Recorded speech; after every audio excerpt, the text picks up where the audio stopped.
I just need you to look pretty, make me a decent meal, and make me a proper coffee. Kape nga lang hindi mo magawa ng maayos eh. Tapos bibigyan mo ko ng advice about running my business? Hindi lang ako palamuti. Na hindi mo lang ako asawa, na hindi lang ako nanay. I have brains too.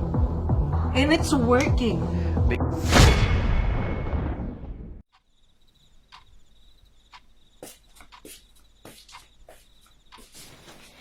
Hi, babe. How are you? Busy ka. Business pa rin, babe, as usual. Tingin. Babe, huwag makialam pag sa business, ha? Sorry. Babe, naalala mo ba kung anong araw ngayon? Naalala mo ba? Wait lang. Hello? Babe, special na araw natin ngayon. Babe, business call, please. Okay? Yes, hello? Yeah, sorry.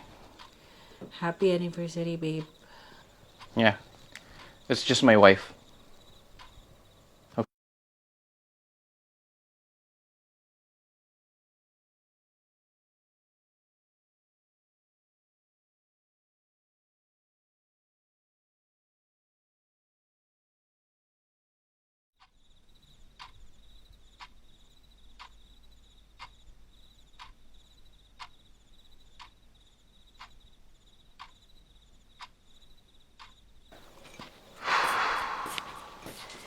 Hi, babe.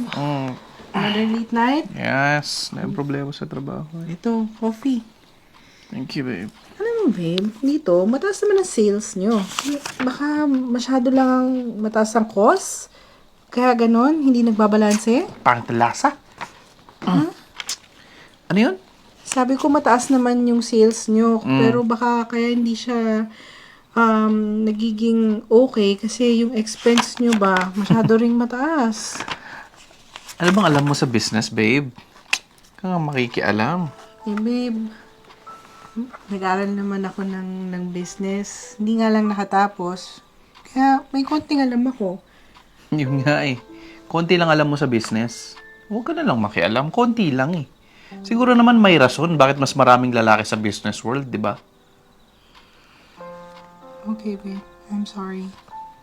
Alam mo, babe, huwag ka ma-offend ah. Okay. I just need you to look pretty, make me a decent meal, and make me a proper coffee. Kape nga lang hindi mo magawa ng maayos eh. Tapos bibigyan mo ko ng advice about running my business? Okay ka lang? Sorry. I'll make you another coffee. Please!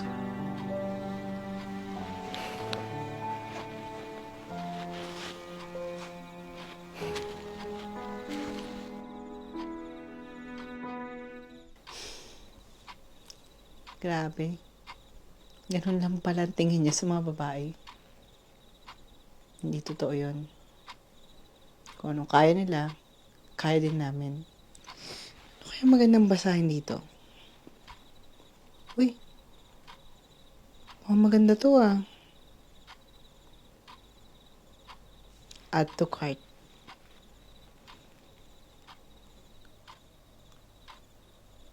Wow.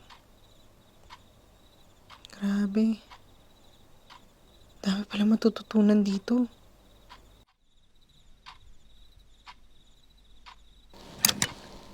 Hey, babe. Hi! Mwah. How was your day? Tiring. Tiring. No problem.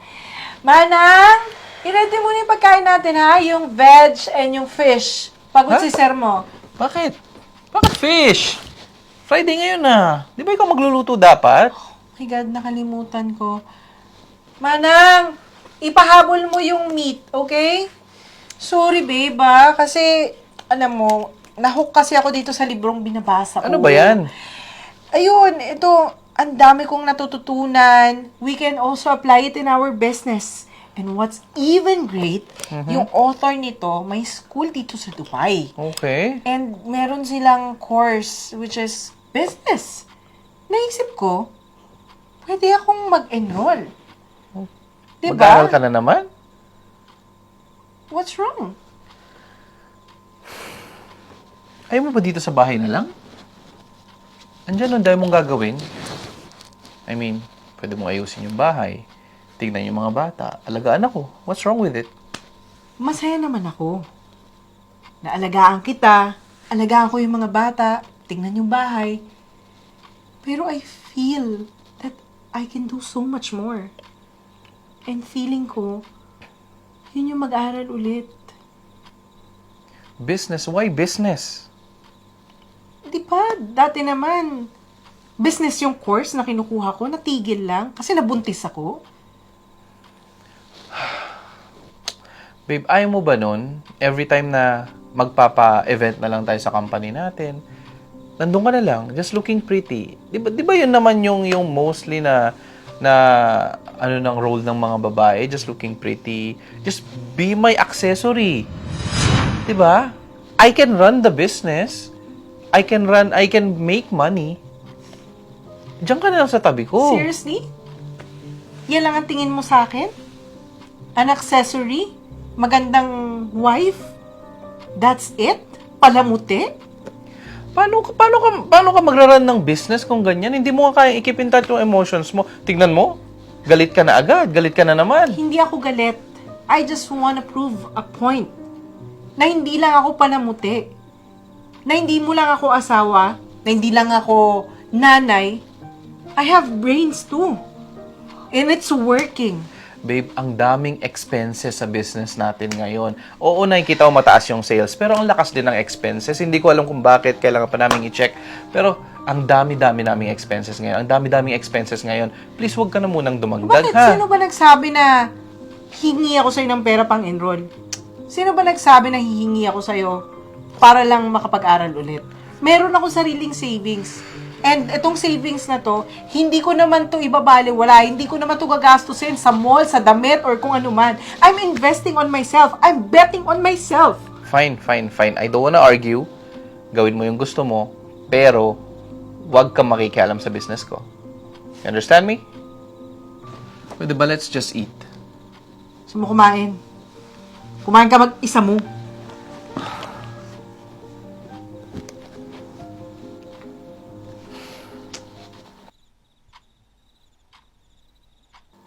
Mga babae nga naman talaga.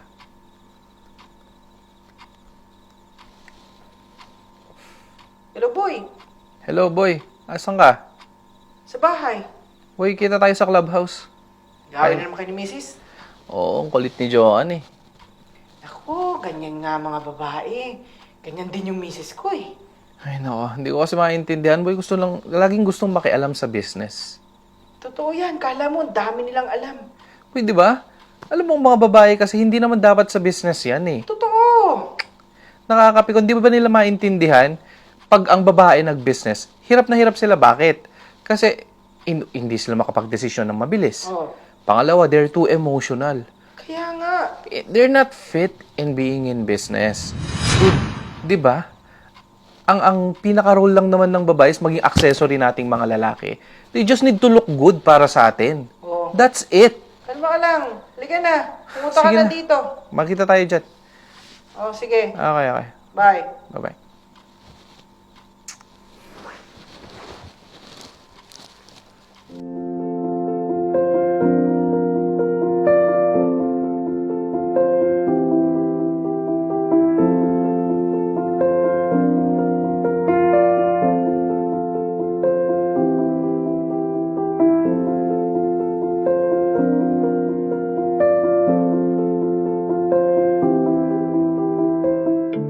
You know, women, they think differently than men. We are very detail oriented. We think or we look at everything from different perspective. And the other important thing is that women are creators.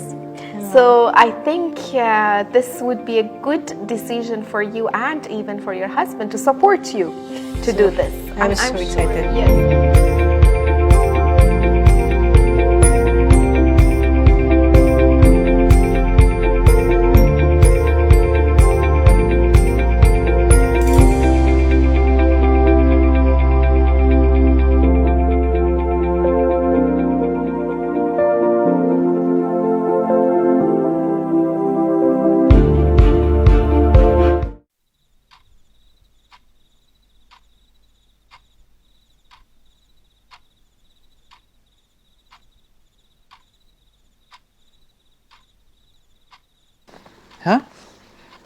Bakit ganito pa rin ngayong buwan? Ano ba to? Bakit ganon?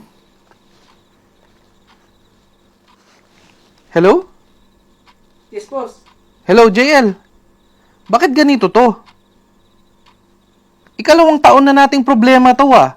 Ang taas ng sales natin pero wala tayong profit? Ano nangyari? Binabayaran pa kita kung di mo nakikita. Hanapin mo kung anong problema. 2 taon na nating problema to, tas ganito pa rin? Ano ba? Bobo ka ba? Ang dami-dami nyo dyan. Tignan mo kung anong problema, hanapin mo kung anong problema. Hindi pwedeng ganito, magsasara tayo kung ganito lagi. Pag di mo to nasolusyonan, maghanap ka na ng ibang trabaho mo ha. Buisit. Damn it.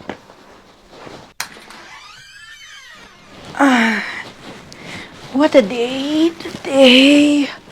Oh, kauwi ko lang, tumawag ulit. Hello? Oh, kamusta kayo dyan? All good? Stocks? Okay tayo? Mag-ingat kayo pa uwi. Ano? 2,000 orders for tomorrow? Ah, sige. Good job, Mel.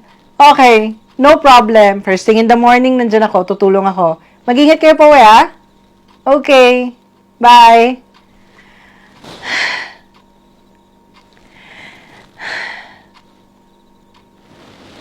Oh. Bakit nandito to? Importante to, ah. Financial records to, ah. Tsaka, bakit pa ulit-ulit yung supplier? Tingnan natin to.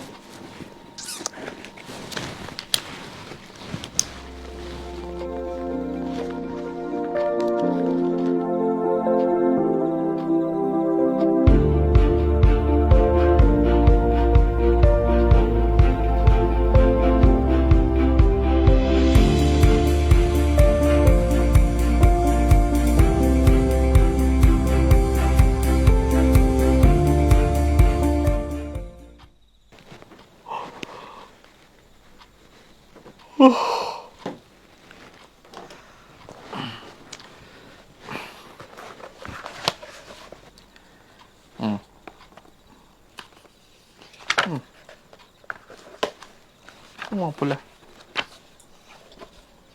Babe? Babe? Ano kailan mo ba to? Ba't may mga pula to?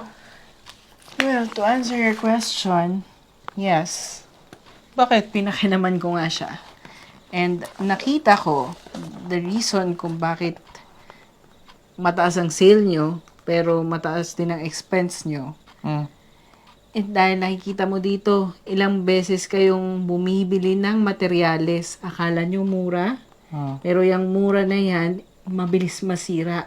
Tingnan mo nga, sa buwan ng January, 3 beses kayo nagpalit. Babe, pwede mo bang tignan yung ibang financial records namin? Kasi 2 years na kami may problema dito eh. Mataas yung sales namin, pero laki din ng expense. Pwede mo bang i-check? Bakit? Oh, babae lang ako. Tsaka, di ba, sabi mo, huwag akong mangialam sa negosyo mo. Hindi. Ano eh. Sige na. Ha? Tignan mo yung iba. Titignan Para ko. ano. Oo, sige na Tignan please. ko. Ang aga-aga, wala pa akong kape. Ano ako Ito. makakapag-isip niyan? Ito. Sa'yo to talaga eh. Sa akin yan. Oo. Masarap ba tinimpla to? ko to para sa'yo eh. Sigurado ka. Oo. Ew! Bakit? You cannot even make a decent coffee for me? Joke lang. Masarap siya. O, ngayon. Ha? Kunin ko yung iba. Ha? Tignan natin ha? Sabihin mo.